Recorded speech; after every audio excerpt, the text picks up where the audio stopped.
Oh shit, we don't have a theme song. Oh shit, you're right. What are we gonna do? I don't know. Like, do we have time to buy something? No, we just have to riff. We're gonna just riff it. Oh shit, it's the Nostalgic Front, a podcast from Patrick and Ream. We like movies, TV, and games, junk food, juice boxes, forgotten things. Oh wow, that was adequate. Yeah, that was like pretty good. Yeah, are we just gonna use it for every episode? I think we should. I think we have to.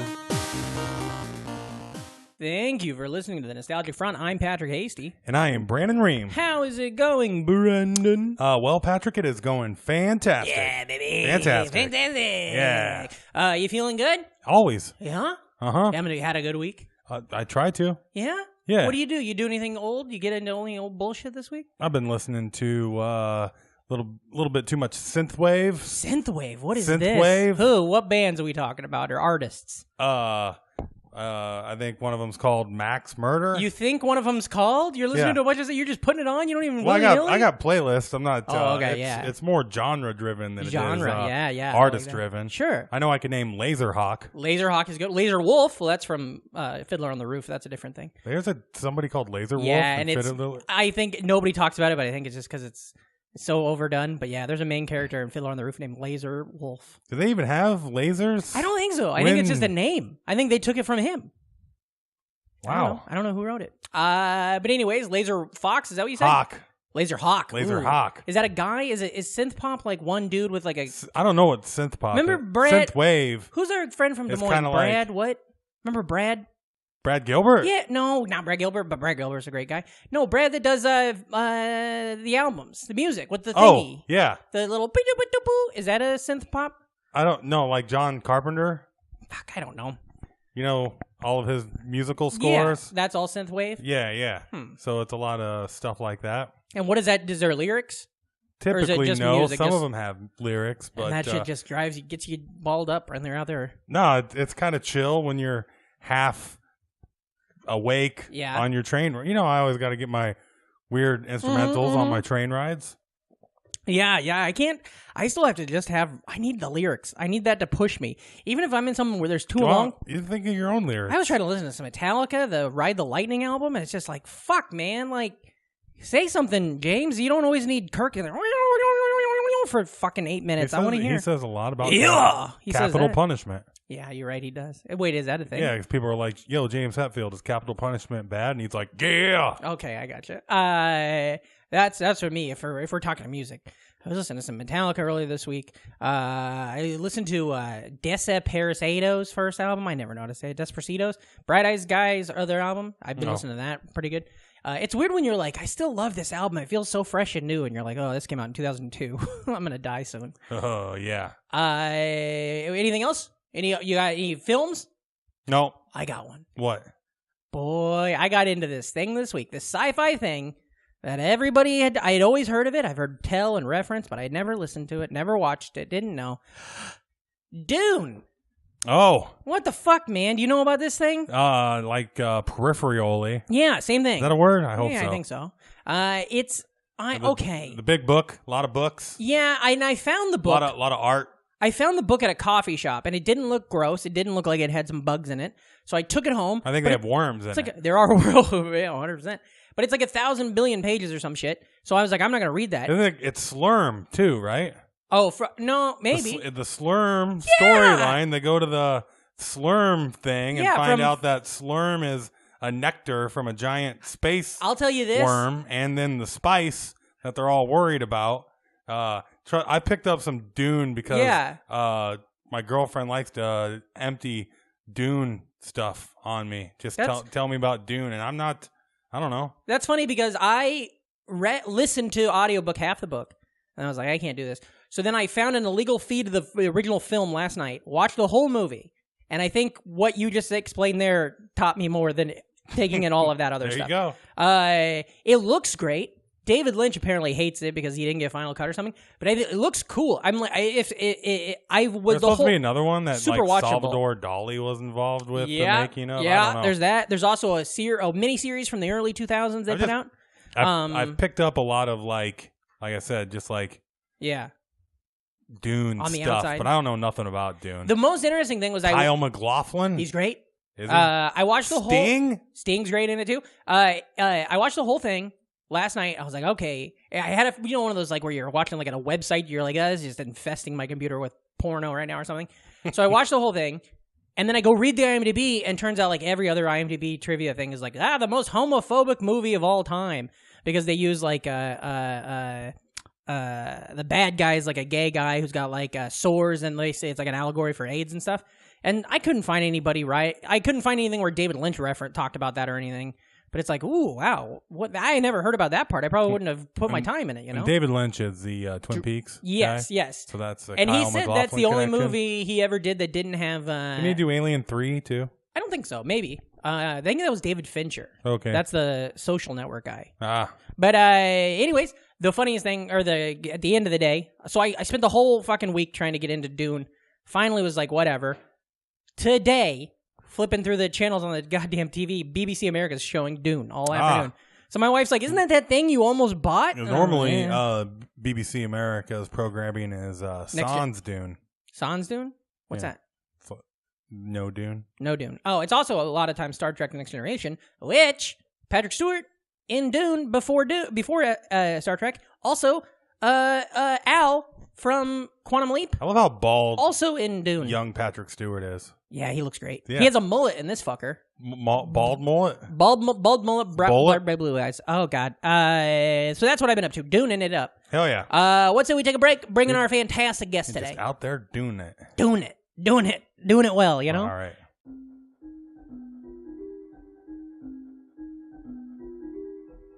Hi, y'all. This is Lacey Taylor. And this is Ivy McMillan. And we are Booyall Podcast, a comedy podcast about the unexplained and the unbelievable. We bring you stories of ghosts, ghouls, goblins. We haven't covered any goblins yet. No, but we should. We have talked about haunted high schools with ghost pep rallies, a hairdresser turned New Orleans voodoo queen, and ghosts who solve their own murders. That's right. Tune in every other Monday on iTunes, Spotify, Stitcher, or wherever you get your podcast, and come get your ghost on with us. Bye, y'all. Booyall. Bye, y'all.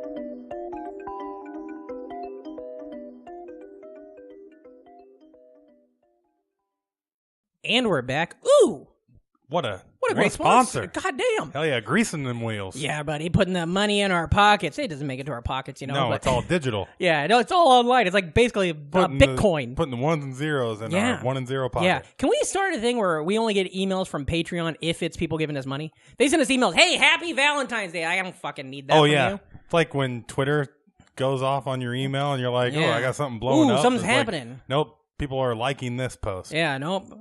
Golly. John McCain died again. That's what it is. We got a fantastic guest today on the show. Absolutely. We always have a good guest. We know that. We talk about it. Today, you've seen him on, he's got a Comedy Central half hour. Also, fantastic sets on Conan.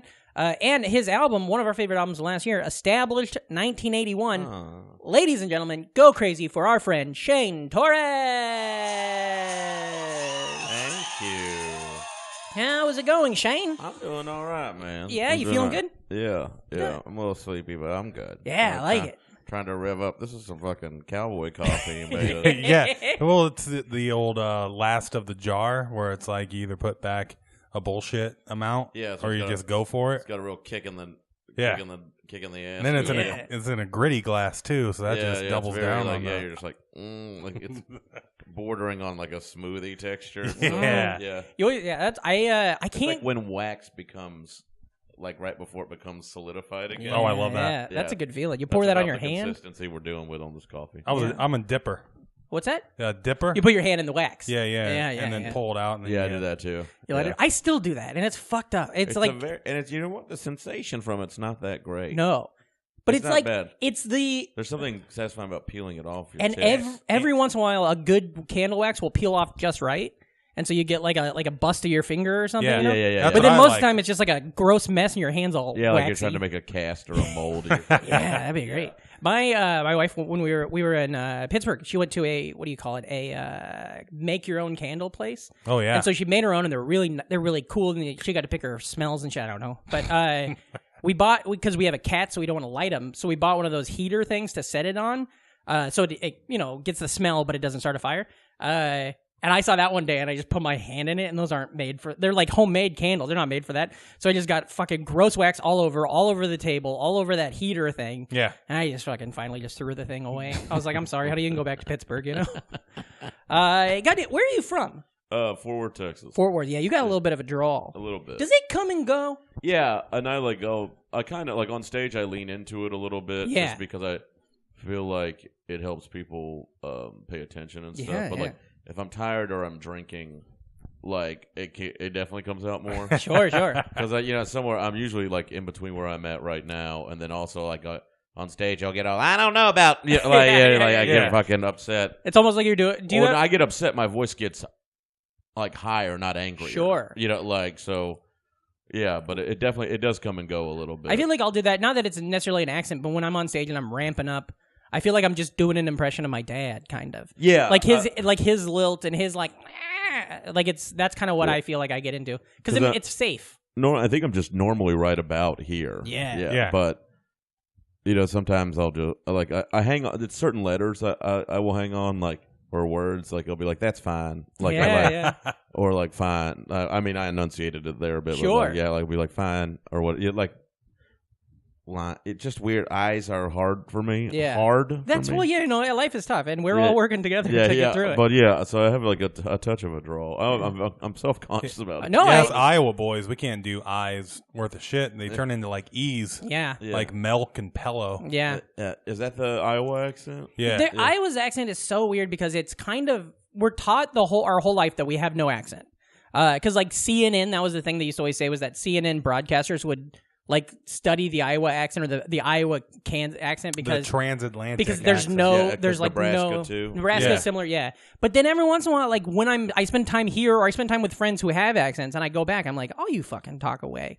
You all have a certain that thing. I would say yours is the less at least because if I say milk instead of milk, yeah, it's still a word you're gonna Yeah. It's not like a whole different. Yeah, I'll take milk in it. Yeah, milk, please. Yeah. Yeah, they're gonna be like, okay, yeah. But if you're fucking, you're from here, from New York, everything's it's a whole other world. Or that every word's a fucking act out. Yeah. Fort Worth. Now, okay, so that's right there. That's Dallas, Fort Worth, right? Dallas is about 40 minutes east of us. Okay. Yeah. And you grew up? Were you in the city, or were you out, in the sticks? I was or?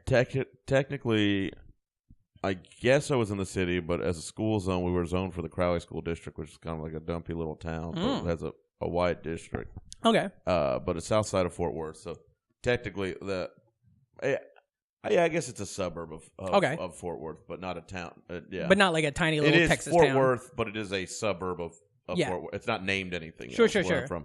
And then right next to it would be Crowley. Okay. Yeah. And then is it like did you grow up in the? Because I've been to Texas a bunch. You've been to Texas, but I've never. Is it growing up there? Is it the way they say the Friday Night Lights? Was it football ruled and everybody's like a badass and rodeo on the weekend? I only watch. all that shit is there. I only watch North Dallas 40 and Friday Night Lights, so that's all. And Dune, of course. Well, Friday Night Lights I watch probably once a week. I watch an episode. The movie or the TV show. Yeah. Boy, in the movie. You ever seen that movie? Tim McGraw acts his ass off in that movie. Really He does. Yeah, and Booby Miles, he's doing it too. Yeah, that's Derek. Oh yeah. Yeah. What's gonna happen to my football life? Yeah, what Booby gonna do now? I ain't nothing now playing football. That's We're supposed to go pros. that gets you at the heart, man. Yeah, it really fucking does. Was that your his shit? poor uncle's not gonna be able to. I love those shows. That wasn't that is a thing that I was around that culture, but that was not a part of my Sure. I was. You weren't ever starting line out there, No. I mean, I playing in the Dallas played in Cowboy middle. Stadium. Both my brothers played in high school a little bit. I think I did not. Are you older brothers, younger brothers? Middle? I'm in the middle. You're in the middle. Yeah, Okay. But yeah, that's it. But they're not it is romantic in that regard in some way. But very few coaches are that understanding. Yeah. Oh, yeah. And are brilliant feminists to their wives. There's not a lot of that. If that guy was a football coach at most high schools, then everybody would love Texas. Yeah. And it'd probably be a much more like Democrat state. When I went I do love it. Yeah. I went to my senior year of high school. I went down and visited my one of my buddies was stationed at Fort Hood. Yeah. His older brother was stationed at Fort Yeah. Hood. And so we went to Compress Cove, Texas. I don't know if you know that. It's right there in that area, Killeen and Fort Hood and all that. And he had bought a house, a little tiny house, right across from their football stadium, and it was one of those like TV, big fancy football stadiums.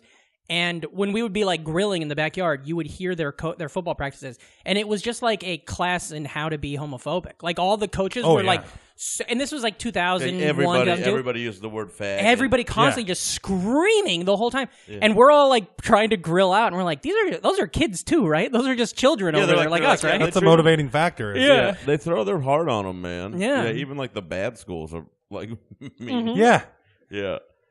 I played for bad football teams when you're only going to win like 1 or 2 games, and everybody knows that at the onset. And it's just like the coaches are still like, you're a pathetic piece of shit. Yeah. They're so mean. Did you do any sports? Well, in middle school, I played football and basketball, but I was not. Like middle school really separates the weak and the strong. Yeah. Because in like 5th grade, you're like, I'm as good as just about everybody. Yeah. At my and then people at my elementary school, and you're like, if I work hard, maybe I can be a professional. And then you're like, that kid's 6'4". Yeah. He's 12. Like you're like, that's and he's just running a mile a minute. Yeah, it's like a year. I learned real quick that was not going to be, and I also stopped. It was not going to be something I was good at, but I also stopped enjoying it very quickly. Yeah, for sure. Which will take the fun out of just about anything. Yeah. Yeah, because I remember making the jump. Or take the passion out of just about anything, I mean. The jump from Little League to high school baseball. Oh. And I went out for high school baseball for about a week and a half when you realize, like, oh, shit, everybody here can, like, play, and I can no longer hit this ball because it's moving at, like, 80 miles per hour. And they put some zip on it. Yeah. I remember leaning over to my buddy Nick once and being like, it was maybe 7th grade basketball, and they were like talking about the plays, and I was like, who the fuck? Nobody knows what they're talking about. And Nick was like, what do you mean? It's this and this. And I was like, okay, I got to get out of here. Like, if you're the closest one, you're my rock here, and you know what's happening, I'm out. I can't do this. Plays, I just run around until I'm open. Well, like I never studied much of at all, and then when they were like, you got to know these plays, I was like, every play you have me like being a lineman. Like okay, so instead I block this guy, and then they wouldn't really teach it. They would just be like, here's the playbook, and learn then your you're supposed God, I remember like one time the coach was in like middle school football. He was like mad because nobody knew the plays, and he was trying not to swear because I guess he was like, you're still a kid, but god damn it, wasn't funny. Because he was just, you're crapping plays and you're crapping attitudes. We had a coach. I was just like, I give a fuck. Like, fuck this guy, Coach Pyle. We had Tell me to bear crawl. I'm the only one on the team that's got a sack this season. But we had a coach. He'd say cotton picking instead of curse words for every fucking thing. So it's like the cotton picking safety needs to pick up this wide receiver. I remember one time I like to have fun when I was out there in like middle school football because I was always like second string or whatever. I didn't give a shit. Yeah. And I was just goofing off, making everybody laugh. And one time one of the coaches yelled at me, "Hey, Hasty, what do you want to be when you grow up, a cowboy or an astronaut?" And I don't know if he was burning me, but I feel like that's a good thing to say. Yeah. He got my ass. So what were you? Cowboy or an astronaut? Hey, what do you want to be when you grow up, cowboy or astronaut? Astronaut all the way. All right, maybe. Okay, so what was your shit then when you were a kid? Oh, like what were you into? Would you do any of the other stuff? Performing? Like were you on the stage doing the musicals? You a big fan of Fiddler, like we were talking about earlier?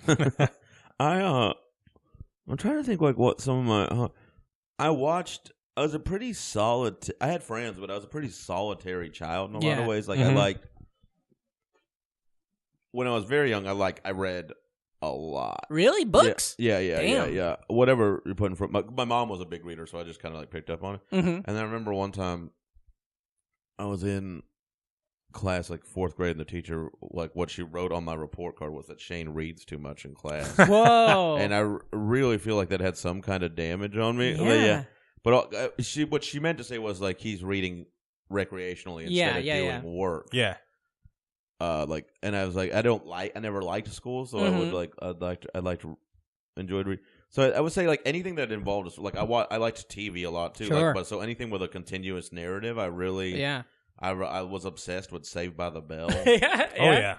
I watched that shit a lot. It's so there's all those shows. Because doing this show did a ton of a real number on me. But like I've always been very nostalgic and everything. But now I just watch shit. I go back and watch that stuff all the time. And there's like half of it I'm enjoying it because it's this like fun nostalgic itch of like when you were a kid and stuff. But like sometimes I'm like some cool shit, like real shit's every once in a while happening in one of those shows. Like Fresh Prince does that a lot. I could watch a lot of reruns of it. And Save the Bell every once in a while. They'll have an episode that's like a very special episode, but it's like, somebody that's writing this knew what they were talking about. I like the one when they're in the toga party and get in a car accident. Yeah. And I mean, it's really easy to get in trouble when your parents are always changing out. Yeah, well, there's always different actors portraying them. I can get in trouble with this dad because I get a new one next. Yeah. Sometimes your mom's single mom. Sometimes there's weird a dad. that Mr. Belding had such a close relationship with 6 dudes. Yeah. Like, in a way, like, there's an episode where he's just like, "Hey, Slater, will you put a CD player in my wife's car?" And then you're like, what? And like, why is it such a nice car for a fucking high school principal? I remember Zach delivers Mrs. Belding's kid in the elevator during a fucking earthquake. You know, they're in the fucking thing. Yeah. Oh, when the motorcycle girl was on the. Oh, Tori. Yeah. Tori was great. Tori was a triplet. That actress, there's 3 of them. Oh, really? Tori. Yeah, right. Maybe it's great. I watched that all the time. What were the books you were reading though? Was you like Hardy Boys or honestly, whatever was like put in front of me. I did a lot of Name Your Own Adventure or Choose Your Own Adventure. Oh, yeah. Hardy Boys definitely did. There was a series of books called The Alden All-Stars, which was about like junior high sports. I read a lot of that. And all that Matt Anything Christopher Dallas Cowboys. Stuff? Yeah. Are you a big Cowboys fan? Yeah. Oh, that had to be huge. Then when they were in. That was the years. They were primed up when I was. And you were there, so I feel like you have a little more ownership of it. Yeah. Because I grew up with a ton of Cowboys fans. Like dog people who are Cowboys fans because they're front runners. Oh, I do dog people who are Yankees fans. Sure, yeah. And I think it's mostly because they're just so fucking. It's always I do think Cowboys fans are not. I know I could be. I'm willing to admit I could be very biased here, but I do think genuine Cowboys fans have like better etiquette than other teams that win all the time. Like. One, we haven't won in a while, but 2, like I feel like Patriots fans are fucking obnoxious. Yeah, I can't handle it. I can't handle it. I feel like East Coast sports fans are in general the rudest motherfuckers. Yeah, like that's the thing. Like it doesn't matter what city. Yeah, they're all like same thing with all the media that except covers for Washington because they lose so much. Yeah. Like, but like Philly, New York, Boston. Fucking who like? Well, those cities also are very like the pride of the city itself is already a huge thing. Like New Yorkers are like fucking New York, baby, or like Boston. It's like fuck New York, baby. But so like when you already have that built in you, the fact that you actually have a mascot for it too, is like go fucking Eagle, you know? Because like back home, like I mean the teams we rooted for and stuff like that, or like if you're in Minnesota, nobody's like Minneapolis, motherfucker, and so I then think they also do have love the it, but they're not like as assertive. Yeah, and people like. Everybody's like, it's hard to live on the East Coast. It is, but you guys make it hard by being bent up little pricks. Yeah. Like if people were nice, like just like, hey, maybe let some shit go. But like, if some guy fucking is coming out of the subway turnstile and you're going in and he beats you to it, you don't need to throw your fucking hands in the air like the world has done you wrong. There's Sarah Lazarus. She had a great joke about that back in the day about seeing somebody run down the steps, some like New York guy run down the steps, miss the doors closed, missed it, and just start beating his fist on the wall, on the like pillar. You're like, God damn it! And then while he was doing that, the doors had reopened, and then other people got in and shut it. And if he would have just not been a diva, he could have got on the train. Yeah. And I feel like I see that every day in this city. You know? It's great. It's like your attitude is more important than any other thing that's happening. Sam Evans had the best fucking story about like he was just sitting there waiting for a train and it was late or whatever, and there was some guy at the very end of the platform, and he could see the the subway, I guess, conductor. Yeah. Is that what they're driving called? like could see him, and the guy just stood on the edge of the platform and gave him the finger as the subway conductor was going. That's fun. And it's just like it's probably his fault. It's like right? Yeah. Out of the fucking millions and millions of stops subway cars make in this city every fucking day. God damn. You son of a like just like blaming that guy. Yeah, you know, fuck like, that guy. It's just like when people freak out over when they say you at a cashier. You Yeah. know, Oh, like, yeah. This is your responsibility. Yeah. It's fun watching some people order sandwiches even here where Oh, they're yeah. just like, no, I want mayonnaise on half of that motherfucker. Yeah. And just like having them put. Yeah, and the way they talk to people is Yeah. fucking like. I could never work in customer service in this city. Me neither. Oh, Oh, God, hell no. no. No. I worked with a dog walked, Yeah. and actually, I guess I did do like Postmates and stuff for a bit, but that's like That's like different. here it is, leave me the fuck alone. Yeah, like, yeah. But even then, one time I was on my way to, I picked up some food and I was taking it to somebody, Mhm. right? And I was just walking because I knew where I was going, but I didn't hit like pick up to like Sure, start. yeah. And they're like, "Hey, they're calling us to see why you aren't moving," and I was like. Yeah. I'm like right outside their door, and they were just like, I was like, "Fuck these people!" Like, Oh, you know, like yeah. the amount of money it takes to order. I mean, it's fucking. Yeah. I use Grubhub more than I should now. And Oh, so absolutely. Yeah. but it's like that is fucking. There was- The entitlement. It's making us shitty Yeah. people. Oh, yeah. I get sucked into reading the reviews of Grubhubs and Yelp deliveries when people are like, I ordered this cheeseburger and it came soggy and cold. And it's like, you're ordering a cheeseburger Yeah. for delivery. That's not like food that's supposed Yeah, to. and I know you're like, but just fucking pull your head out of your ass. Yeah. too, Yeah. dog. Like if you want burger and fries, get it from the place that's closest to Yeah. your fucking house. Yeah. Like, When I was doing Postmates, the thing that like cheesed me the most was one time I had to deliver, and it was like and you know, like when you did it, if you ever did, you don't really know what your end game is. You just like you get the order, you go drop it off, and it was this fancy ass building, and the person called to be like, they don't want you to go up, just put the food in the bag in the elevator, send the elevator up, and then they'll send your bag back down. And it was like some fancy ass and I was like, that is the least, like, they don't even want to know that I have a face, you know? Yeah. And then I waited forever, and it was my bag. Like, it's my little black Postmates bag. And so then finally everything, and then no tip, nothing, no thank you, nothing fucking at all, you know? I would have It's just. like, I'm a I human. probably would have just taken the food out and put it right there. Like, Yeah. I thought, I don't. yeah. You know, like when they're like, you need to have because they're like, you have to have a 4.7 or higher to like run Postmates on your rating system. Oh, Like, really? as a delivery. It was something pretty Yeah, high, something like that, yeah. but pretty unforgivable. And they were like, "Hey, we want you to come take a class." And Yeah. I was like, I had to go to a fucking class because I had one like bad delivery out of like 50 or Yeah. you know, that's like somebody gave me a terrible rating. They're like, "We just think you guys can do great," and it's like, this is it felt like what a I'm cult. doing with my fucking life right now. Fuck. Yeah. I hated it. I walked dogs, and Yeah. I couldn't. This woman would not give us a fob to her front door of her building, so I would go and wait for people to come out. Yeah. I wrote her a note every day. I was like, "Hey, I can't keep doing," and then I would be like, "Okay, I'll just say I walked the dog." I don't. Yeah. Like, Or you have to, like, I did do that a couple times where a building would make me buzz. They're like, just buzz our neighbors. And I'm like, well, now you're putting it on your neighbor. Why don't you just have your neighbor walk your dog? or also just Or have a hey, better life. get me a fucking fob. Yeah. Yeah. Yeah, like you don't have it. Like Mm-hmm. I'm in a bad position, and you're like stepping on me, Yeah. which maybe you like. I should. I feel I like, don't think you need to step on people. Like I think like there's a difference between being selfish and Mhm. shitting on like making other people shit harder so Mhm. you don't have to do something. Like they are being selfish, but like they can be selfish with their time and their work. Like they're being selfish, not like being able to walk their dog and all yeah. these kind of things. But like, oh well, this isn't my problem. I'm paying you $12 to walk this dog in the cold for half an hour. Like clearly you should be able to find a way into my apartment. Sure. Like Yeah. it was like, but I was talking. Every time I go by Stuyvesant Town, yeah. that's the over like off 14th. Oh, yeah. Yeah, and Right, like, the kind of, big house thing. Mhm. It's kind of nice, but like it's got a.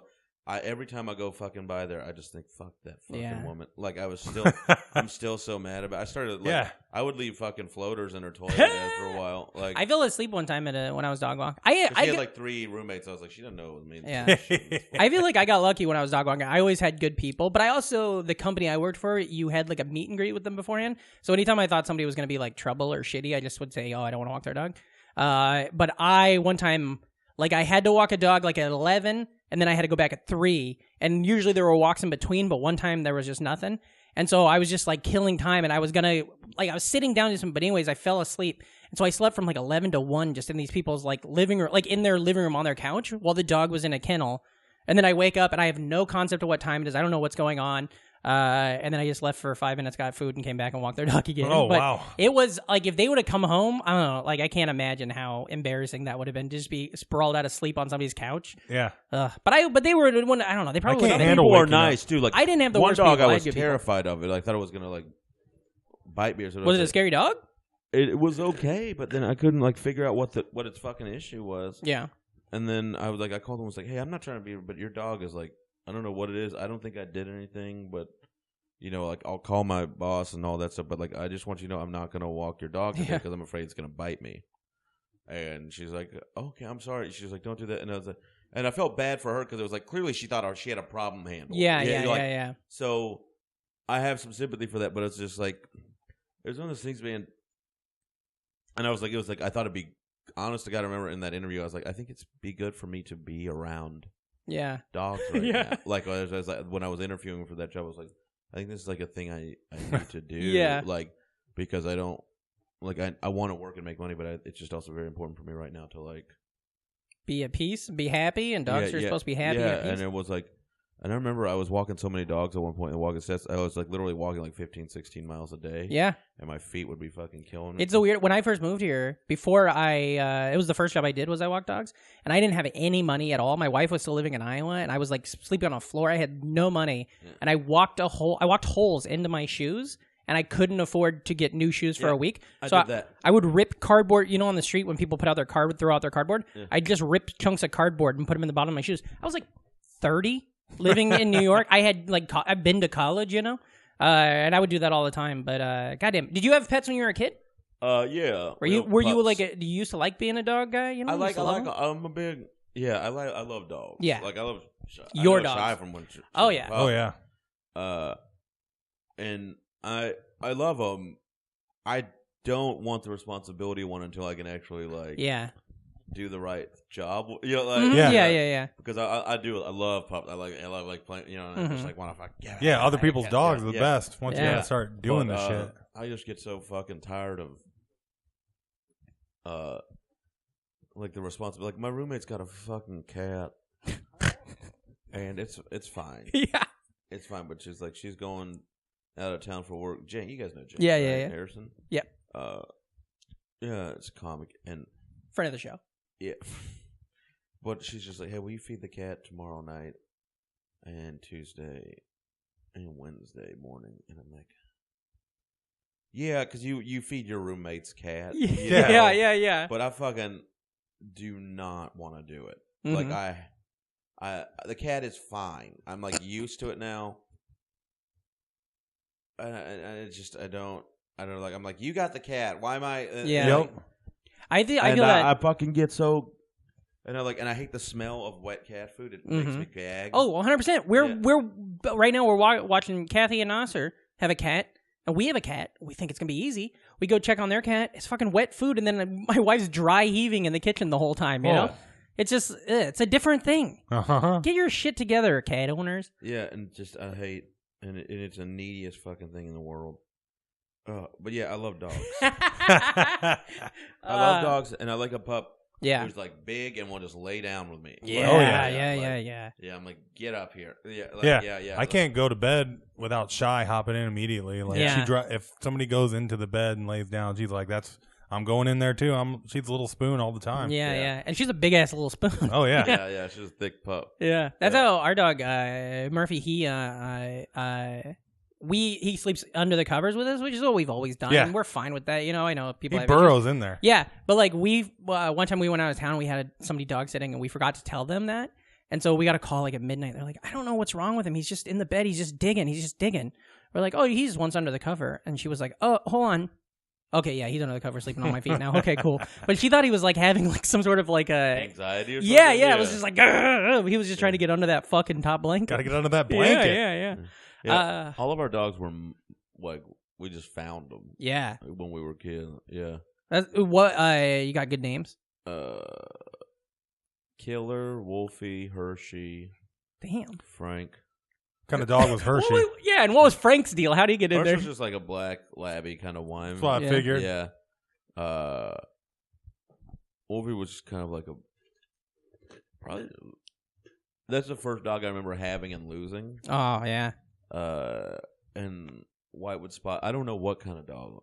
There's a wolf. It was actually a wolf that wandered. We were like, I think that's how we gave it its name. We were like, there's a wolf in the front yard. Yeah. There's a dog. We had that. We had a lot. We didn't have a lot of random dogs, but on the farm we had a lot of random cats that would just show up. And my mom was good at naming them and keeping track of who they were and stuff like that. But it would just be like, she'd be like, "Oh, Lester's back," and then he'd be there for 6 months. There are just as many feral cats in America as there are domesticated. Really? Yeah, I could see that. It's like dead. It's a dead heat. Yeah. Yep. There's so many cats. I don't know. Did they just? Oh yeah. They poop out a lot when they get babies. Yeah. I think They're quite good at breeding. Sure. Quite well. Well, nobody's stopping. God love them, you know. Yeah. There's like wild fucking. Yeah, there's not wild dogs really.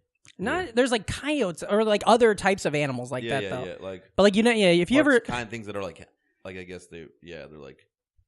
Not in America, at least. Yeah. Would be great if there were just packs of schnauzers. Yeah, you see like a collie running down the street. Like just a bunch of fucking savage corgis. Like, running up, grabbing something and taking it off to their lair. I read that about other I don't know where it is. Maybe on the Pacific, there's islands where there's just tons of like wild dogs, and like they're not allowed to like kill, of course, or like anything like that. So these dogs just take over these resort island towns and stuff like that. I think that's pretty cool. Like all these rich ass people, and there's just like feral dogs at all the tables. Random dogs that got left from a boat, something and then, like that. Thrived in an environment. Yeah, and they just kind of have their way. I just read an article about it, but I don't remember anything about it. Maybe it was that movie Isle of Dogs.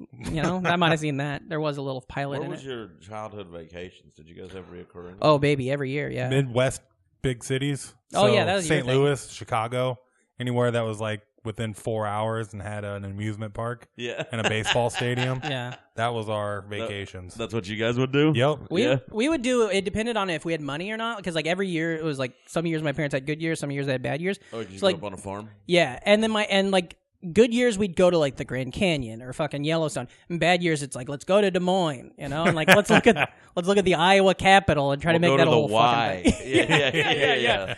One time we went to this place called the Grotto, which my parents built up to us when we were kids. Like, this is like the time we went to the Grand Canyon. And it's just this weird church this guy built up in northern Iowa in Orange City or Orange County. God bless your folks. Yeah, though. right? You know, look, they tried. Yeah. Yeah. Like, honest to God, that's got to be...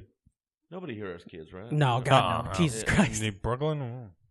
I just think, God, it's so many fucking... Like, it's so hard. Yeah. It's so hard. I can't imagine. Like when I do the old timeline of where my parents were at. Oh, you can't. At my age. Yeah. And like, yeah, they got 3 kids and the oldest is like 12. It's a great way to, like, if you have any issues with your parents when you're like, oh, yeah, well, you know, as a teenager, my dad and I were always fighting. It's like, well, look at how old they were. Yeah. Like, my dad was my age when I was trying to go to middle school, you know? It's like, of course he's a dipshit. All he wanted to do was watch H.R. Puffin stuff all day, you know? But, like, he couldn't because he had to fucking go slaughter cows all afternoon. Jesus. Yeah, right? That's a hell of a job when you're a kid. I'm a year older than my mother was when she had me. Oh, wow. And I'm like, you were a nurse and a midwife in different countries. Yeah. And you immigrated to the States and you got married and you had a kid before me and you were in a house. Yeah. And I'm like... and you're fucking... I'm like, last night, I'm like, I did 3 sets and I wrote all day. You know, like... Try to get that lady to give you a fob to her building. Yeah. Like, ah! Yeah. But I think it's just such a interesting... Yeah, like, I gotta, like...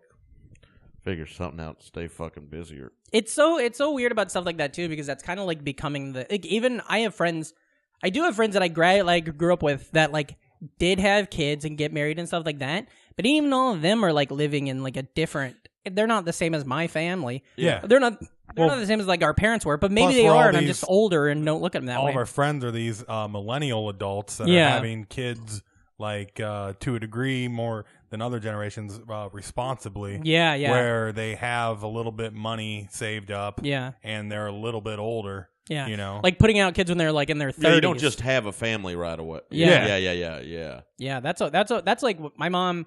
I think my mom was 17, 18 when she had my brother and stuff. And you know, she was like 20 something, like early 20s when she had me. And so it's like, I mean, fuck, I was barely doing anything. I didn't even know anything until I was probably 26. wanted you to figure it out. Too. Yeah. Yeah. I like to think that your folks had enough sense to be like, well, this is where I was when I was that age. Yeah. I did not have any of that stuff. Yeah. And that kind of, I mean, so maybe they think, maybe your folks think like, well, he doesn't need to figure it out. I'm okay now. Yeah. Like, he needs to figure it out, but not right away. Their position is different. Sure. She had you when she was 22 or something. Yeah. She's like, I got to wait tables or whatever the fuck it is. She had to do. Like when you were 22, you were like, you didn't have a ton of responsibility. No, not at all. Trying to do whatever you were trying to figure out what you wanted to do. She probably never got to do that. She had a family. Yeah. And I feel like that's the thing that, like, when I was younger, like when I was in my early 20s, stuff like that, my parents, and also I did get married when I was like 25 or 26. So like I kind of gave up. My parents are like, have always been pretty chill with me and stuff. But like, one thing that I always do think about is like, the older I got, the more relaxed they got once they started realizing that, like, the reason, like, oh, I'm going to do comedy. Oh, I'm moving to New York City. And they were all like, what the fuck doesn't make... And then they had to start realizing, oh, he's who he is because we raised him a certain way. Yeah. And it's like, we shouldn't have, we showed him comedy really early. We got him the traveling bug. I think once they started realizing that I'm their actual product of them, then they were like, oh, yeah, now you're just being who you're supposed to be. That's fine, Yeah. But they used to, like, there was a couple years where my dad, like, every conversation ended with, like, you really got to get your 401k under control. And I'm like, I don't fucking know, Dad. Maybe, I could just die tomorrow, that too. Shit out now. Yeah. I still, like, have no idea. I don't know why. I have, like, some money... Yeah. In some places. It's not enough to be like, I'm fine. You can't even take it out. Like, or for me, I have like a couple thousand from when I used to work at a bank in a 401k, and I looked into taking it out, and there's like a penalty. So it's like I lose like half of it immediately. I'm like, I'll just let it sit in there till I die, and then they can like fax it to Stacy or something, Yeah. I don't know. Yeah, somehow get it to her. Fax this money to my wife. Well, you got those death expenses. That'll be nice. Yeah, Monopoly taught me that. When you were growing up, what was your you were talking about the books and stuff like that, but was there like a movie? You have something that, like if everybody was like, oh God, Shane just, like I was huge into Turtles and stuff. I think I watched Robin Hood, Prince of Thieves every day. Yeah. And I'm not joking. I might have watched it every day for a summer. That's a big one. And also, I remember that Bryan Adams song was played at the end of it. I still get jacked every time. That was like the goal. Yeah, to make it. Was to watch it all because I didn't want to like not hear the song. Sure, yeah. Because they had all the like, like it was on the VHS. Mm-hmm. You could you'd watch the whole movie, and then that song would play, and then they would have but the video. Yeah. That's a great video. But they can't would cut in scenes from the movie, and you'd be like, I just watched that. I can't listen to that song without picturing the catapult. Oh yeah, him and Morgan Freeman going over the wall. When he puts him over, he's like, "Fuck me, he cleared it." Yeah, that's one of those movies. Your father married my mother for a short time. Your brother's Robin of Locksley. I've probably seen that movie, like 20 times when I was a kid. Oh yeah, and I could tell you the Robin Hood, but I can't remember anything specifically that came from it. It was just one of those things that was like just in the background. That's one all of the those time. movies that was like a massive like multimedia hit, like across the boards. That's kind of like forgotten about now. Yeah. About just how big it was and how it was just like fucking everywhere. Yeah, I mean that Bryan Adams song, sure, big. Costner, that was Pete Costner. Yeah, totally. What happened? Like that Waterworld to a degree, right? He had all those post-apocalyptics that did like Postman, okay. But he still was one of the, and I don't know, maybe he's an asshole or something, but like he's one of those people that like if you would have asked me when I was 5, like who's going to be the biggest star forever, I would have been like Costner, you know? Because he Dances with Wolves, Prince of Thieves, and then he's got one other huge one from right at that time. Oh, Field of Dreams. And you're like, well, this is the guy. Durham. Bull Durham's great, yeah. And then he did... but then he kind of started For the Love of the Game's not bad either. That's He loves baseball. He really does. He does. He goes to the College World Series in Omaha every year. And he was in the MTV Rock and Jock softball tournament. Was he? Yeah. Ooh, what do you do? Hit any homers? He played pretty good. Good. I mean, he can play. Hit a few dingers. Yeah. Sock him out there to left field. I would say there was a couple other ones he did that were like pretty big films. No Way Out. I've seen that one. I don't Waterworld is better than the reputation. Oh, he did. What was that movie that Clint Eastwood directed? Perfect World? Yeah, with the little great. girl. I mean, the little dude in the Casper costume. Yeah. That's pretty sad, too. Yeah. That's where I stole the line, or the phrase, lipstick and rouge. I like to refer to something when something's all fucked up. I'm like, it's just something. It's just lipstick and that rouge. was weird for me to watch because I didn't understand it. I was too young. Yeah, and I'm like, why is the good guy like being so bad? Because you're conditioned to see. Kevin Well, you don't Costner. understand like what is valuable about making a movie that way at that time. Like a different perspective and stuff. Yeah, but I would have said he would say, and Dances with Wolves I remember being a great movie, but I don't know if it I don't know. It might. It's on Netflix right now. My wife has like sometimes when you watch a movie and you're like, if you watch it too much when you're a kid, you're like, I can't. When she was a kid, her brother would watch Dances with Wolves all the time. Great cinematography. And so she fucking hates it.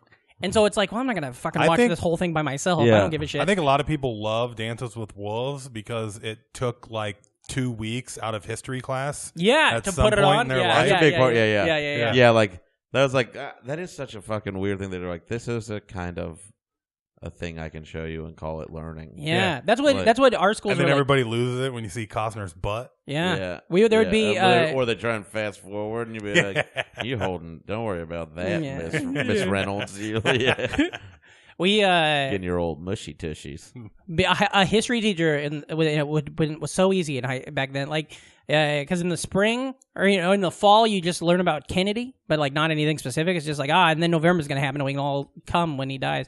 And then in the spring everybody would just learn about Lincoln. That's what we would always do and stuff like that. And then as the year would wrap up, it was just war movies and fucking like Dances with Wolves and just whatever movie. And no one ever took away anything, and that's why I think Trump's back in office. I think that's what happened. We gotta watch Gandhi.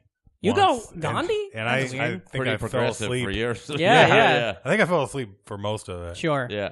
We watched. We had a shop teacher once, and I don't remember why, but we watched Eddie Murphy's Raw, and that ruled. Yeah. Whoa. Yeah, that was pretty fun. Like a whole like. I love when they wheel watched in 10 Things I Hate About You my senior year of high school. That's great. In English class. Yeah. You got the teacher got on mad. He's like, "Is that a dick he's drawing on his face?" Well, that's based off of like a Shakespeare. Yeah, right. That's true. Yeah, that's right. Yeah. Oh, they get away with it. Nice. There you go. Yeah. Art. I always love when they wheel out those ones when they're just like, "Fuck it, we're showing this movie." Yeah. And it has nothing to do with curriculum. Yeah. I remember this isn't about school, but I thought the funny thing was, you ever see the Wind That Shakes the Barley? It's like this film about the Irish uprising, and it's like really dark, and it's about like. No, but it sounds like something my mother would have loved. It's so good. It's Cillian Murphy, whatever his name is. Yeah. It came out like maybe 15 years ago, but and it's really good. But it's all about like how basically the fucking Northern Irish are terrible, and how the English are terrible, and it's all from the perspective of the Irish people and stuff. Well, my mother was from Southern Ireland. So there you go. Yeah. They're right there. But I watched that on one of those paddy wagon tour buses in Ireland, where we were going from Dublin to Derry. Wagon? Yeah, BP. But so the bus driver was just this like Irish dude from Dublin. Was like, yeah, fuck, you guys want to go to Northern Ireland? Okay, cool. And so then the 2-hour ride, we're just watching the saddest, darkest movie about everything that happened in Northern Ireland. And then he would get off. He's like, yeah, go experience Derry, you fucking assholes. And to this day, I think it's the funniest shit. That like we're just like, oh my god, and we had nobody, and it's like gritty. It'd be like watching like a Civil War, like Oliver Stone Civil War movie or something. You're like, Jesus Christ. Or like Schindler's List before you go to like a cheese museum. Totally, yeah. But you think you're just gonna have a good afternoon. The Irish are very depressing people. Mm-hmm. Oh yeah. Well, I mean, you got that good old Catholic guilt going on. Yeah, mixed with like a history of famine and like religious war. And totally. separation. From Go. Too. That same bus driver. He was like a young dude. He's probably like a college student or something. But he's like, somebody was asking him, like, so do you always do the same run? He's like, no, sometimes we go out to the moors, which would be like heading west. He's like, sometimes we go out to the moors, but that sucks because we always lose a passenger because that's where everybody kills himself. And I was like, Jesus, man, we're all just trying to have a vacation, dude. But that would suck because you're like, head count, 1, 2, 3, 4, 5, 6. Fuck, somebody jumped off again. God damn it. They're just big old cliffs. Yeah, I've seen them. Yeah. They're pretty beautiful, but they're not as like white as you think they're gonna be. No, and it's the wind is what scared me. The how windy it is, because I think that's, I don't know. I just felt like I was gonna die the whole time, and I don't get that story about that woman. I don't know, man, it's probably not true. I don't see how it could be true. But I hope this gets crazy. Yeah, she turned into a spider. She just drove. Like, what if I was like, she just drove to the store. But she threw herself off the cliff some more, and the wind blew her back up. Yeah. Yeah. They told us that, and that's one of those things that, like, It's the most Irish thing ever. Totally. It's not true. It's like, and your idea of hope involving suicide is crazy. It could possibly she threw herself, died, and then part of her blew back up or something, you know? Yeah. Like fucking hair. Yeah. God damn. Wait, so your mom is from Ireland? My mom was from Southern Ireland. Southern Ireland. And you guys, did you go back over? You've been over there? Yeah, I've been over there. And then did you get to see like family and stuff like that? Yeah, from her there? sister still lived there. And, that's cool. My uncle, God rest him, he was from there too, but he had a parish outside of London. He was a priest. Oh, nice. What county or whatever? Do you know? In Limerick County, in a little village called Carkinlish, which is like. It's not much bigger than this house. Yeah. But it's very quaint. I was there last year. Cool. Yeah. It's beautiful. When I was in elementary school, I had a pen pal that's from Limerick. Really? I don't know where they call it Stab City. Nice. I think it's pretty. They call Glasgow, Scotland, the headbutt capital of the world. Those fuckers, those people rule over there, you know? That's great. Yeah, headbutts are really underrated, man. Right? You know, I think the English and the fucking that whole part of the world, they all fucking really use it though. Still, oh you know? Yeah. Like you see all those people like Statham and like Vinny, all those fuckers' noses are all fucked their up. Their noses all look like they've been headbutted plenty of times. Yeah. I guess that's like. That is like the meanest thing you could do to someone. Yeah. Plus, it's like I'm gonna smash you with my fucking head. And that's how ready I am to hurt you. And there's no and also I have to grab you with my two youthful hands to fucking hit you. I could hit you with these, but that's not enough. I need you to feel what I'm thinking. Yeah, I love the idea of telling the story about how you got. It's like, and then he hauled off. What'd he do? He punch you? No, he grabbed the back of my head and smashed it into his head. Yeah. Well, you got that masochistic side to it too, where it's like pain on my forehead. Oh, God, pain. Have you ever been? Are you a fighter? I've been in fights, but I wouldn't say I'm a fighter. No, I've never been in a whole on thing. I've been punched in the face once, but I've never like fought. And so many times I see people like break their hand when they do it, and it scares the shit out of me. Yeah, because I'm gonna be one of those. It's very scary. Fights are scary. Yeah. Like I've been, but that's like younger. Yeah. I got in a bar fight like 5 years ago. Whoa. And it was more of a tussle than a bar fight. And it was like right before I was moving here. I did a show at a bar in Portland. These two guys, like, I had them kicked out. I was like, go fuck yourselves, get the fuck out of here. And then they were waiting for me outside, and they were trying to talk to me. And I was like, you guys, I'm not going to fuck it. Like, I was like, you guys have a good night. I'm done fucking talking. Yeah, I'm not doing this. And they were like, you trying to get me to be like, admit I was wrong. I was like, no, I'm not going to admit I'm wrong. Eat dicks. Yeah. And then they start following me in my car, and I was like, well, fuck this. I was like, what the fuck do you want? And one of them leaned in on me, and I shoved him. Yeah. And then he started to square off on me, and his buddy tagged me on the side of the head from the side. So I grabbed him, and I pulled him in. I was like fucking choking him. Pull him in the car. Take him with you. Well, like, I didn't even make it to my car. I grabbed him. I was like fucking like, and the other one, I was bigger. Mm-hmm. So I'm pretty big. And so, like, I had him, I was pawing one, and I had him in the way of the other dude, like, so he couldn't really, like, fuck. And then, like, a bunch of comics ran down and saw what happened and, like, broke it up. But I was trying to, like, fucking gig him, and I couldn't fucking do it. That just terrifies me. Yeah, but, I mean, it's one of those things, like, I was so mad at that point that I couldn't fucking handle being bullied. Yeah. Like, and I hate fucking bullies anyway. Totally, yeah. You know? That's what... cheeky little fucks, man. That's what Albert and I talked about once, because he was on sometimes you're on the train on the subway, and you see shit going on that you're like, I'm so past, I'll just be like, hey, and then hopefully that stalls everything, you know?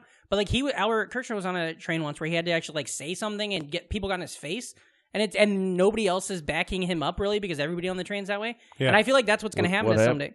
Just some guys were hollering at a girl, and they were just being terrible, and he was just like, hey, you can't do that, and then they all got in his face, and then I don't think a fight ended. I think they all ended up getting off, but it was just one of those things where, and then Albert just left on the train with all the fucking people who didn't help him, you know what I mean? Yeah. And it's like, and that's what I feel like will happen is when I'll get that I'll get fucking jacked upside the head, is because like on the train or in some situation like that, you know, or like after a show, I don't know. But the older I get, it's just like I've never broke a bone. So the older I get that this doesn't happen, the more scary and the more weird it feels. Like, yeah, you know, the idea of it. It does feel scary and stuff, but like, I mean,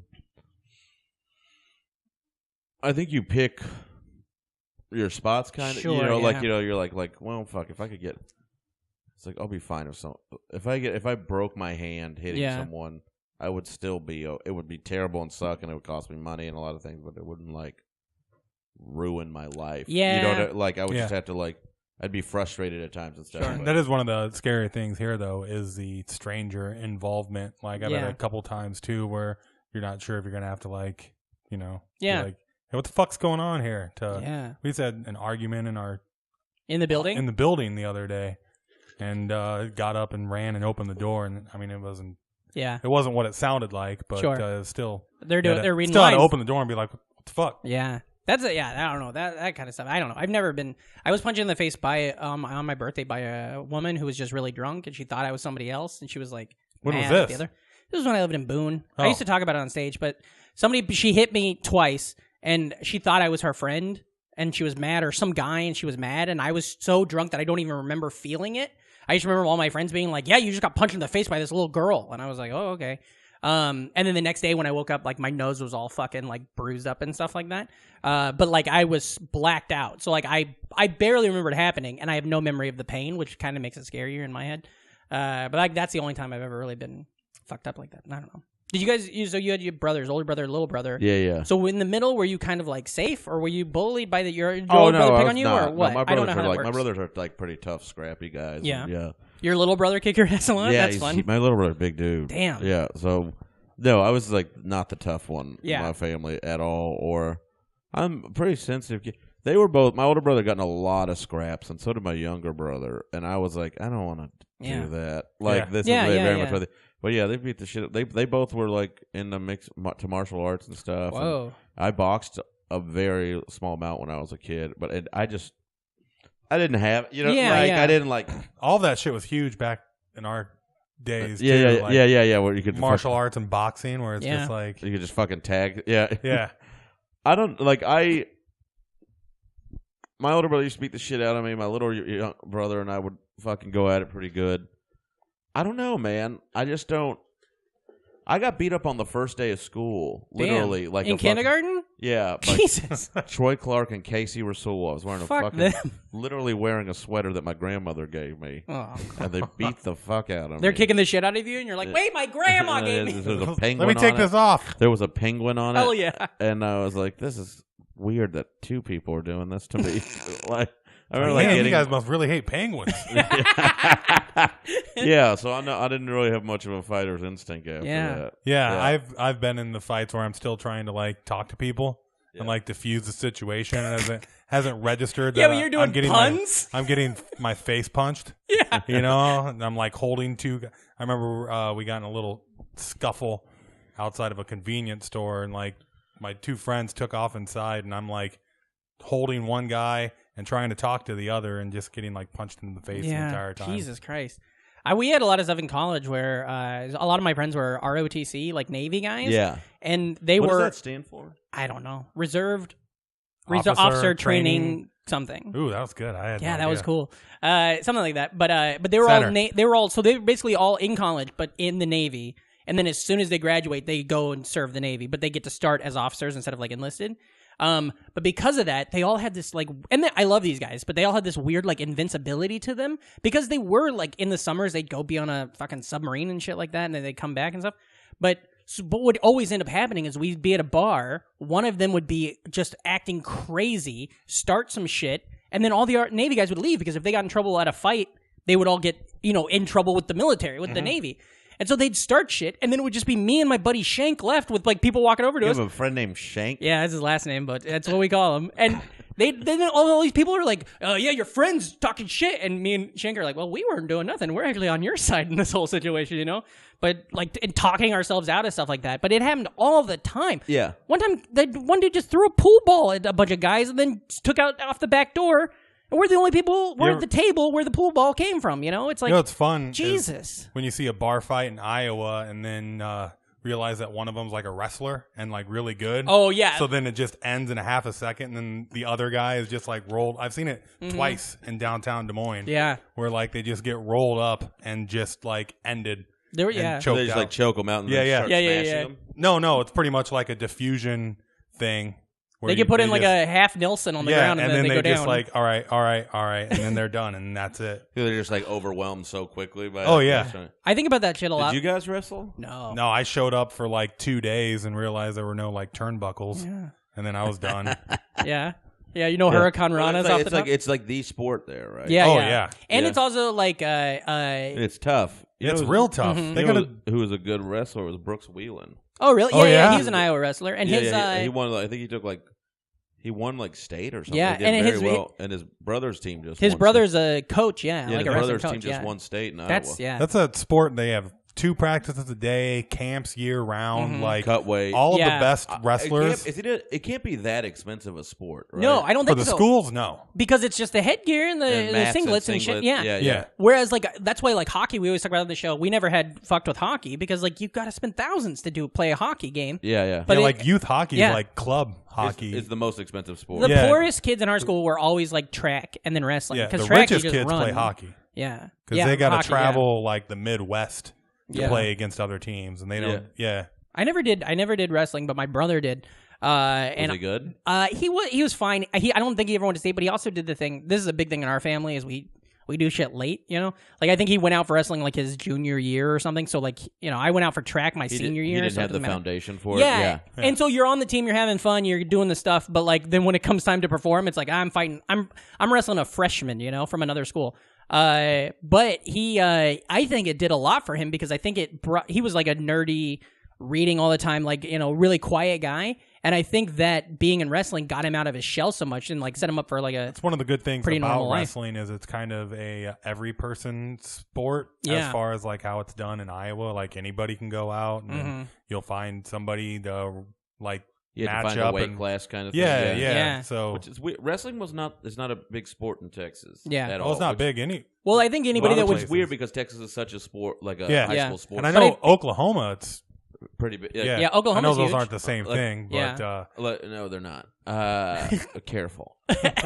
So like Oklahoma, Iowa, Minnesota's big wrestling. Ohio, yeah, it's a good. And now Penn State. Speaking of Saved by the Bell earlier, AC, he was going to go to Iowa. Yeah. That's where he was going to wrestle. I bet though, in like West Virginia, I think is a maybe. Good, yeah. In Texas, I bet all the people that would be great at wrestling, they just funnel into football. Yeah. And then you don't want to do 2 sports and stuff like that. Well, the injury rate's got to be so high in both of them. Yeah. Like, I wish I would have. I kind of think wrestling would have been fun, and I did the same kind of you as I like signed up for it and then I just missed it, you know, or something. It's like a ton of weight. All the best wrestlers were like dorks in high school because it's like it's a commitment. Like unlike any of the other sports, it seemed like, especially like the weight stuff. Yeah, like you're always cutting weight. Yeah. And there was a weird thing, and maybe this is a common thing, but it just felt weird. I think it's weird, but they would make them weigh in, and you have to weigh in naked and shit like that. Or like, your fucking spandies or whatever. Yeah.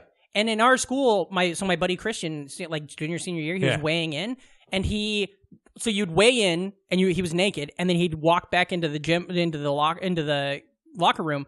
And the vice principal is like weirdo lady we had. Not weirdo, but she was a weird lady. She walked through and saw him naked, and it was like a big, like everybody, it was big gossipy shit around the school. They're like, oh my God, Miss Molly saw Christian's cock.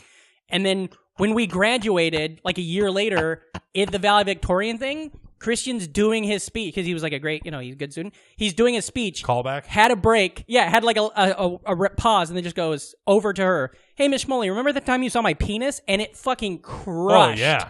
It was, and because like in a small town, everybody had heard the rumor. My parents were laughing. My grandparents. It was so. And you know what's cool about that? It's like, so good. No one was like, she's a pedophile. Exactly. Yeah. Like, she was as mortified about it as But oh my God, it was. I still think that's one of the best laughs I've ever heard from a fucking guy, district attorney. That's what he does now, Really puts the D in DA. Yeah, right. Yeah. Goddamn. Dead ass. Yeah, baby. I wonder what that she's probably dead. Everybody's dead now, Yeah. Okay, Well, so thanks for having me. that's the show, everybody. We're all gonna die and probably go to hell. I don't believe in heaven. At least but we go hell's real. somewhere. Thank you. Goddamn. Okay, so one more thing I want to talk about. You've been a fantastic guest, by the way. Snacks. What was the shit you were eating when you were a kid? Were you a big snacker? Were you the house with snacks, or? My mom was not super into us having junk food. She was a nurse, but we would still manage to eat unhealthy. Yeah, totally. Like, do you have to? Well, if you're Irish, you're like fucking. Well, like when she was we was like it's Texas, so it's like tortillas and chips oh yeah, and salsa, okay, yeah. So we're always around. Like don't do that. And my dad was not like a healthy eater at all. Sure. And so like, what would we get? rice cakes, ginger snaps. I mean, like I'd eat. I remember I'd be like, my friends who would have like junk food in their house just around. Yeah. I would like be excited to go to their fucking house. Yeah. One of my favorite trends about this podcast is that's such a trope where if the kid doesn't have snack foods, they got the friends where they go there and they just like totally get to go crazy. And finding out you like a comic I've known for fucking 7 years, and then they're like, "Well, we always had the snacks," and I'm like, "Okay, I fucking knew that. I knew that." She just wasn't into us eating like that. Like, fucking, I can't recall. Or was there anything? Ginger snap cookies would be in the house. Yeah. Ginger snaps are like what are they? Nilla wafers. They're like these snacks that we never ever had, but somebody had. Whenever anybody did have them, I'd be like, "Ooh!" They're not like a Snickers or an oatmeal cream pie, you know. Yeah. But they're like, "Ooh." Yeah, they're like ginger snaps. It makes sense. I don't know. It just feels proper that an Irish woman would have like right. that. Her preferred cookie. Yeah. Remind me of Archway cookies. What are those? Are those the ones that come in the little 8-pack of like bigger cookies? They're discontinued now, but like goddamn, they're like the fancy cookies. I just love creams. Like cream cookies. Like an Oreo? Is that what you're talking about? Well, like the cakey, like it'll be like black and white with a cream in the middle. Yeah, it's just like your Hostess varieties. Yeah. Oh my god, I fucking that's those golden all I Oreos. I fucking I love them, dude. Seriously I was underrated. Stressing out, and I was in a mood last week, and I bought a fucking big. Like a whole tray of them. Yeah. And I ate like one row in the middle of the night, and then the rest of the next morning I got up and I just put them all in the trash. Sure. Like, that's what I literally... which is something I never would have done before, so I think I'm actually doing better. But throwing it away is a big thing. But then, of course, 2 hours later, you go pick them out of the trash. You know, they got coffee grounds, but that's cool. It's kind of like an infused snack, you know? Yeah, I've been trying to eat better. I decided to do it right after the Super Bowl. It's a good day to do it.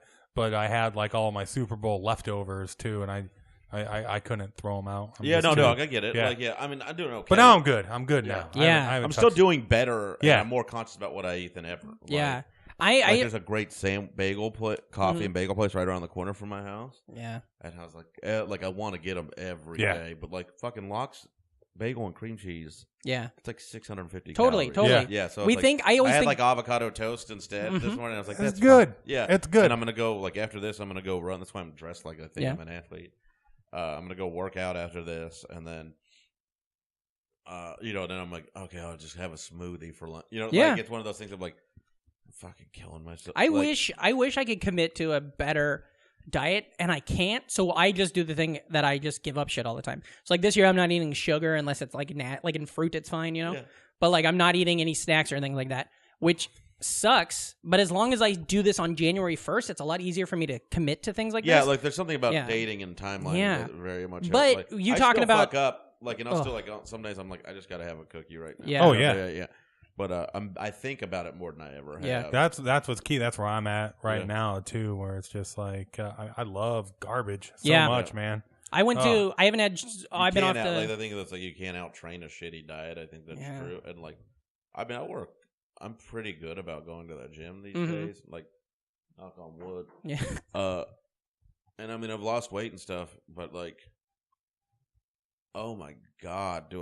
Some days I'm just like I don't feel satiated by this fucking food. Like I want something that's gonna fill me the fuck up. I 100% get that. I went to a diner with Harris Alterman, friend, and we were having food, and I was like full. I didn't really want anything, but we were killing time, and so they said they had bran flakes, and I was like, oh, that sounds okay. I'll have some bran flakes. What brand? Corn? What I was hoping was what's that? Yeah, I was hoping they would be just a little box of bran flakes. Instead, they bring me raisin bran crunch.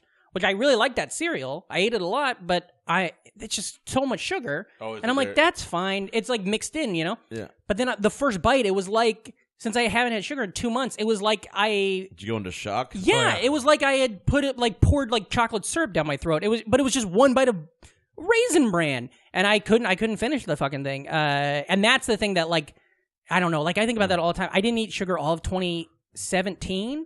And the only time I did was I went to my grandpa's birthday party, and my grandma gave me a piece of cake, and I'm like, well, I'm not. I can't be like, well, I live in Brooklyn now, and I don't eat sugar. So did you drop a lot of weight when you? Oh, totally. It was great. And then last year, 2018, I went back to sugar occasionally, and it just fucking ruined me. Yeah. Even if it was like once a week, it ruined You were having me. your weekly milkshake? My milkshake. I had a milkshake once yeah. a week. Yeah, it was great. It was terrible.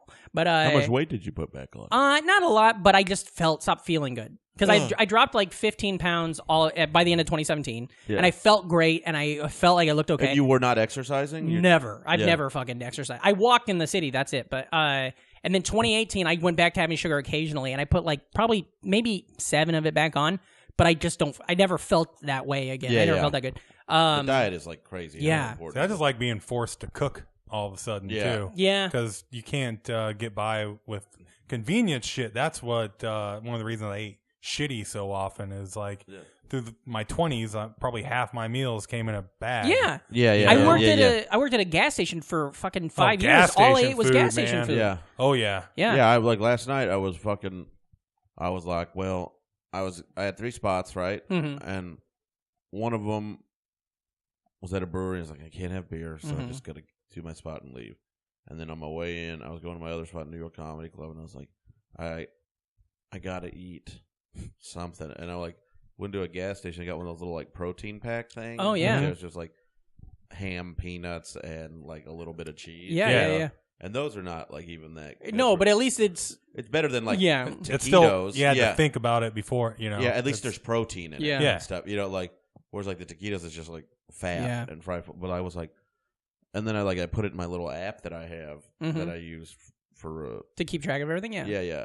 And then I was like, I went and did my other spot, and then I'll go to my third spot, and I was like, okay, now I can finally eat. You know, now I'm excited. I'm gonna have dinner because they give you like half off at this place, and I ordered fried calamari, and I had a cup and a half of fried calamari and 4 whiskeys. Yeah, and I was like, well, there goes the 1,000 calories you almost saved. Totally. You know? That's what one thing I do like about booze fucking kills you on the calories. Yeah, I can't. I don't drink. That's and good. I keep forgetting. Like I'm just so forced. I just get that beer when I go to my shows and mics throughout the week because I like to support the place and I love beer. And it's habitual too. Yeah, and then I drink half a beer and I'm like, shit, I forgot It's trying funny. to drink It's 100 seltzer. calories. Yeah, it's funny not just the when you get your free stuff, but like tipping and getting an extra beer or something. When I stopped drinking, and it wasn't an alcoholic or anything, I just was like, I'm done. It's crazy. Not just you feel better and stuff like that, but not everybody. I mean, everybody's different with it. But I felt better. But then also, like, I just started saving money so fast. Yeah. And I was like, when I moved here, when I was the poorest, significant amount of money. You saved. Yeah. Oh yeah. And if I would have moved here, when I was the poorest I've ever been, I was also still drinking when I go to mics or shows or whatever. Yeah, and you don't want. If I wouldn't have been then, I probably wouldn't have fucking had holes in my shoes and stuff. You know. Yeah. I was like, but I just didn't think about it. They didn't even charge for the drinks last night. Yeah. And then I still was like, well, here's $20. Yeah, totally. Yeah. You're just like, you have 3 or 4 drinks. You give it back. Pay for what you got. Yeah. At least, be like to the service. Oh yeah, nothing makes me feel more like a baller than when I get like a discounted tab that you weren't expecting or something, and then you're like, $8. God. Here's a $30 tip. And then fucking moon, man. Yeah, exactly. Now I do you this get to thing. leave that fat ass tip and feel cool. When I get my coffees all the time, because I drink iced coffee like fucking crazy. Yeah, I have at least 2 or 3 cups of coffee a day. Same, yeah. And when I do that, a lot of times, like a lot of spots, like there's the minimum you got to spend $6 or something. Yeah. So I'll get the $4 coffee, but then I'll tip like $5 or $4 or whatever. And I love it when it makes me feel like I'm somebody when that thing pops up. That's like, oh my god, you're tipping more than 50%. Are you? But it's like I'm spending $7. Like the opposite of are you still watching Netflix? yeah. And I always want to be like, oh god, you guys see this? It's asking me if I'm spending too much, you know. Yeah, but then I got to be like, oh, I'm sorry. Can I get the punch on my card also? That cool seltzer purchase where you're like pretty much just buying this so you can tip and support. Yeah. God damn. Hey, Shane, thanks for being on the show. Thanks for having me, dog. Fantastic. Tell the listeners now, they love you, the NFers. Let them know where they can find you on the internet and anything like that. Any stuff you got coming up. www.shaneisacomedian.com is my website. I have all my shows. If there's anything else you want to know about me, it's probably on there. I'll be... when does this come out? This comes out tomorrow, Monday. I'll be at Hyenas in Plano, Texas, this weekend, Thursday through Saturday. Following weekend, I will be in Portland, Oregon at Helium Comedy Club headlining, and then Look for me on the road with Bert Kreischer. Ooh. And I have a web series coming out with Comedy Central. Oh, sick. Called Shane Conquers Fear. Wow. It's like a positive fear factor. Oh, that's cool. And then, I got other stuff. Just follow Instagram, Syrup Mountain, Twitter, Shane Torres. Sick. Yeah, all that shit. Please, and please share all this stuff. I would love to have a better internet presence. Sure, we all would, Yeah. It's the 90s. We need this stuff. So, NFers, really. Yeah, right? Follow me on that shit. Syrup Mountain, Syrup Mountain, Syrup Mountain. Goddamn. Thank you so Trying much, to get man. that swipe up. What Thanks is, for by having the way, we're going to get, what is Syrup Mountain? Where'd the start of that well, there come was from? another. I Googled one time to try to find the idea, the story of it, Yeah. and I couldn't figure it out. I thought maybe like Syrup Mountain, some place in Portland, and it was some local reference. Or No. Fucking. There was another comedian named Shane Torres, and he had all the social media handles. Oh, so I was wondering and who had then- ShaneTorres.com. Yeah. And then fucking, and that like a Remax realtor has that. Or some shit. fuck It's that always guy. the realtors. Yeah. But they, what was I saying? Syrup So Mountain. they had all that, but I had to think of a handle, and it was like either like Yeah. Shane Comedy, and I didn't like that. Yeah. And then one night, a friend of mine, a comic, Conan, he was like, he's all right. Like he was on stage talking about how he used to think I was like scary or something. He was like, look at him, he's like a steely-eyed night tiger or something. He's like your big Syrup Mountain. Well, there you go. That's Yeah, so there you are. I like that. I like yeah, I like the story of a nickname. Yeah. Goddamn. Thanks so much for being on the show, bud. Thanks for having me. Oh, I yes. Appreciate it. Ream, where can the listeners find you? You can find me at Reamcore on all the places, REAMKORE. K-O-R-E. There we go. Also, be sure to check out House of Bricks Comedy, second Friday of every month at Precious Metal. Oh, yeah. I did that once. Yeah. It's a fun show. Did the first one. Yeah. Yeah. It's named after we started comedy in Des Moines, and that was the name of the bar that we used to start at, was House of Bricks. It's closed now. Oh. So these fuckers come to New York, start a show, call it after that. That's great. Fun little, tie-in for, what, 3 people? That's a good name Yep. for a bar. Yeah. Right? Yeah. House of Bricks. Goddamn. I gotta perform in Iowa. I haven't done that. It's great, yet. man. Des Moines got some good rooms. Yeah. Yeah. I mean, Iowa City's got some good rooms, too. What's the talk? I want to knock off all 50 states. Same thing, yeah. Yeah. How are you close? I've got 35, 36. Cool. All right. I like that, but I'm a big fan of doing like I'll fucking find a one-nighter in like Montana just so I can kick it off. Have you done the 2 hard ones? The non... Hawaii, Alaska? No. I might be doing Alaska soon. Yeah. Trying to figure out Hawaii, but I gotta get something on them. There you go, buddy. Yeah. That's I like a fun goal like that, Like comics, they try to go to every baseball park or every football stadium and shit. I think that's fun. Yeah. Okay, listeners, you can find me at Patrick Hasty, at PatrickHastie, PatrickHastie.com for all upcoming shows. Listen to the podcast, tell your friends. Go to the Patreon. It's moving. We got some movement. We did. Some of you fuckers started dripping in getting more. Closer. We love it. We're almost there. 100 by 100. I don't think it's gonna happen, buddy. We can still talk it up. We can. And when it doesn't happen, you know what? We'll just stop the show altogether. It's on us. It's on us. Tell your friends. Be cool. Never die. And remember, if you're not an NFer, you're an MFer. So get the fuck out of here.